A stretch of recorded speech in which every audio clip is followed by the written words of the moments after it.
What piece of tech would you take to that metaphorical desert island to help you keep going?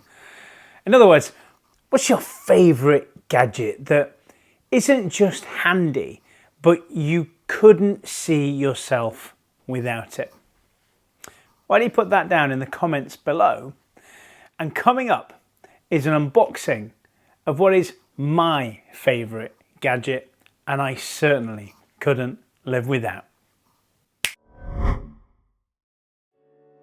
Got the Kindle Paperwhite Signature Edition, and it's been delivered with a nice dent in the box. That doesn't bode well. Anyway, let's get it cracked open and have a look inside. Okay, normal opening procedure for any Kindle. And here we go. So that's all right, nothing else in the box.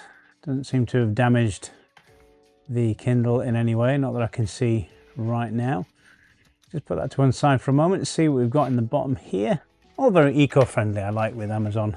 All very cardboardy and papery.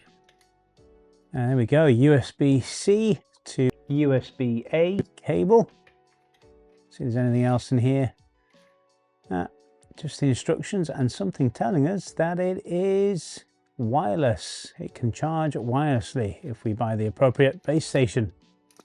Okay, let's get this thing cracked open now. Okay, this is a bit plasticky. Maybe they could get rid of that. Hey, Amazon. And there we are. Well, this thing feels light. It feels nice, good to hold. Yeah, as you saw in that unboxing, the gadget I couldn't live without is Amazon Kindle of various different models, because whatever's coming next, I'll probably end up buying that too. Now, if you saw a YouTube short that I did a few weeks ago, you'll be aware of my tale of two failed Kindle Oasis. Anyway, basically, I bought the original model Kindle Oasis when it was released. What was it, about 3 years ago or something like that, maybe 4? Possibly. Anyway, and I had that for about a year, and it developed a fault where the screen on the corners started kind of going black and grey, and it was working its way in. And so I contacted Amazon, told them about this. It was over a year that I'd had the device, so I couldn't just return it and get a new one, but they did offer me a very healthy discount on a new Kindle Oasis. So I got the second generation Kindle Oasis.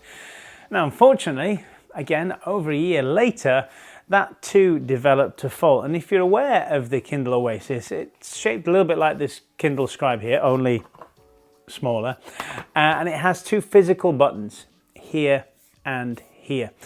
And the top button started taking on a life of its own, where it would just randomly turn the page for me. And to begin with, that wasn't too bad. I just kind of stop it with the bottom button. But then it reached a point where it was just going page after page after page. Anyway, it went faulty. Contacted Amazon once again, hoping they'd give me a good deal on a new Kindle, which they did. Wasn't as good as the first one, but it was okay. And instead of getting a Kindle Oasis, because maybe I'm a little distrustful of the Kindle Oasis by now, I had to look at the spec sheet, and here it is. And I thought, you know, I'm not going to get a Kindle Oasis. I'm going to get the model that has come out since the first generation Kindle Oasis, but has a few more bells and whistles than the so-called premium model, which is what the Kindle Oasis is. And I ended up getting the Kindle Paperwhite Signature Edition.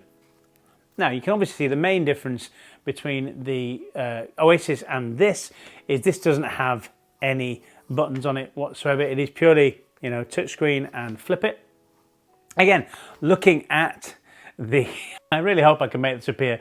Looking at the specifications, you'll see there's not that much difference between the Paperwhite Signature Edition and the Kindle Oasis. I think the Kindle Oasis has a few more LEDs, but other than that, they're waterproof, so you can take them in the bath or on the beach.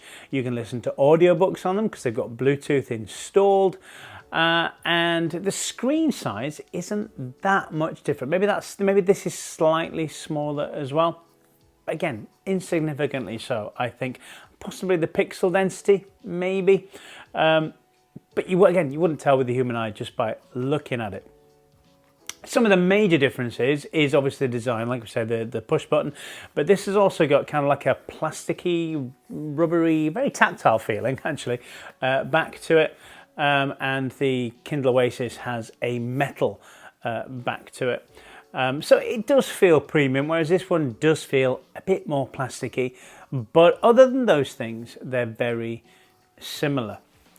But however, there are one or two things which take this above and beyond the Kindle Oasis, even though it's a lot cheaper to buy. The first thing is this. This takes USB-C. Kindle Oasis, micro USB. Even on the latest model, they didn't introduce USB-C. They stuck with micro USB. But beyond even just that, this is wireless.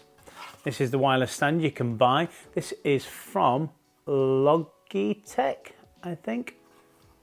Oh, this is an Anker wireless charging stand. I don't think Amazon do their own. I think they are kind of reliant on Anker and other third-party wireless chargers.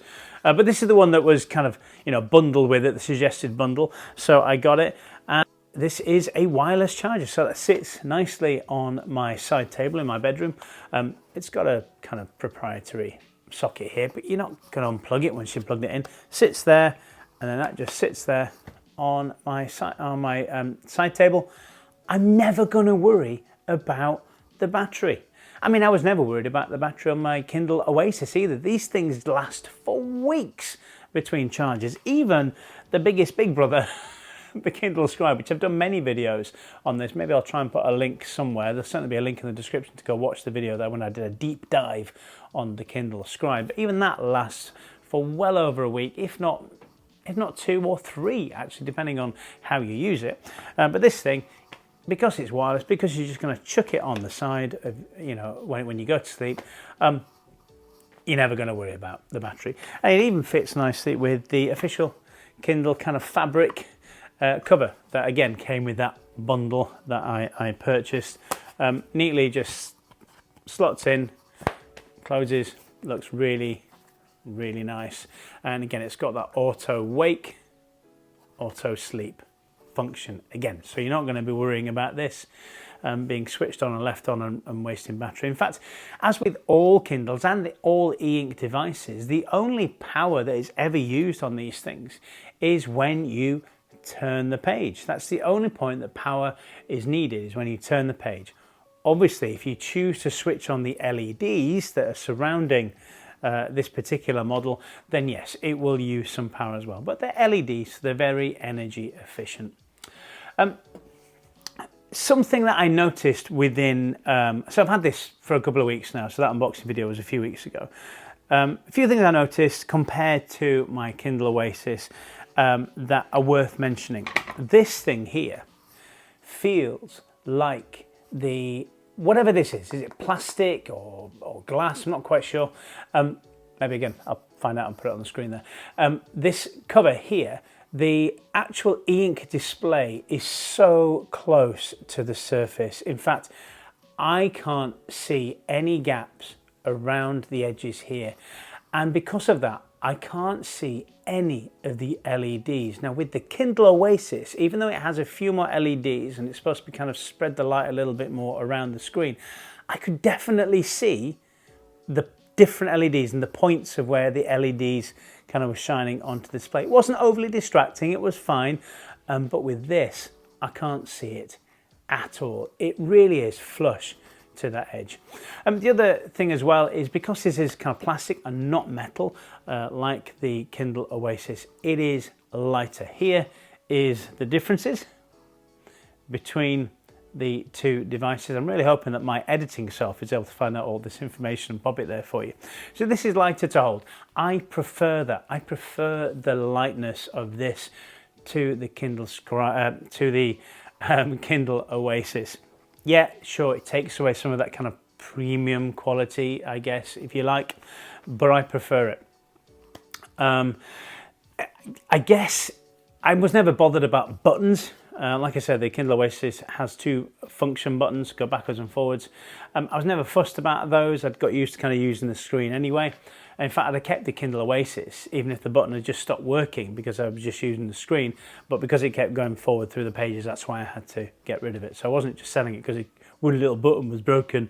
It really made it unusable. Yeah, so I kind of use that to swipe.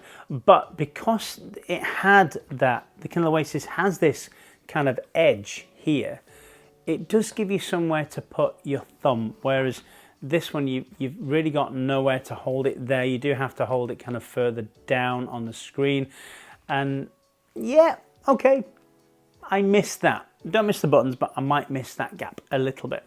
And also, if we're going to do a bit of a deep dive in how I'm using this thing, when I'm in bed, I'm kind of laid on my pillow here. This thing is laid on the pillow in front of me. Because there isn't that edge to lift it off the pillow, I'm finding it kind of sinks into the pillow, and I'm missing some of the words on this side here, so I have to kind of lift it up slightly. First world problems, but it's a little one, and that's one that bothered me. But overall, because this thing is not insignificantly cheaper than the Kindle Oasis, because it's lighter, because of that flushness to the top of the device, and I don't see those LEDs, I think this is a better purchase for most people. And in fact, because it's got this wireless charging capability as well, and it's got the modern USB-C connection there, I really don't understand what Amazon are doing with the Kindle Oasis. I think it's probably due a refresh sooner rather than later, and I reckon we'll see wireless charging in the Oasis as well as USB-C. But at the moment, that doesn't exist. It's on some kind of whiteboard somewhere at Amazon in their kind of product kind of timeline. For now, you have the Kindle Paperwhite Signature Edition with wireless charging, flush screen. It's got these nice cases as well, which you can purchase directly from Amazon. They're made by Amazon, and they fit these things really well. I don't think you could ever get a first-party case from Amazon that completely kind of surrounded and protected your Kindle device. So for all those things, I'm really happy with my Kindle Paperwhite Signature purchase. I do go into, like I said, I do go into a bit of a deep dive into into the Scribe's capabilities, and in amongst all that is how you would use this as a reading device too. So I'm not going to go into all those things. It's got excellent accessibility. It's got great ways of changing the font, warm light, all that kind of stuff. I go into all that on the video that I did about this. So if you want to know about all that kind of stuff, go watch it on the video here. And until the next time, until I see you again, happy reading.